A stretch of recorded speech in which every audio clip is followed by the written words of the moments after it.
হ্যাঁ বন্ধুরা, 1 মিনিটে চেক করে নিন আপনার মোবাইলের ফেসবুক আইডিটা অন্য কোনো ডিভাইসে চালু আছে কিনা। এই জন্য আমাদেরকে ফেসবুকে চলে যেতে হবে। যাওয়ার পরে সর্বপ্রথম প্রোফাইলে যেতে হবে। যাওয়ার পরে আমাদেরকে চলে যেতে হবে, বাম পাশে কিছু থ্রি ডট আছে, এখানে এখানে যাওয়ার পরে আপনাদেরকে চলে যেতে হবে সেটিং অ্যান্ড প্রাইভেসিতে। সেটিং অ্যান্ড প্রাইভেসিতে যাওয়ার পরে আপনাদেরকে উপরে চলে যেতে হবে সেটিংসে।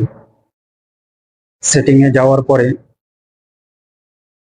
আপনাদেরকে চলে যেতে হবে see more in account centre. এখানে এখানে যাওয়ার পরে আপনাদেরকে চলে যেতে হবে পাসওয়ার্ড অ্যান্ড সিকিউরিটি। এখানে এখানে যাওয়ার পরে আপনারা নিচে দেখতে পাচ্ছেন where you are log in. এখানে যাওয়ার পরে দেখতে পাচ্ছেন শুধু আমার আইডিটা।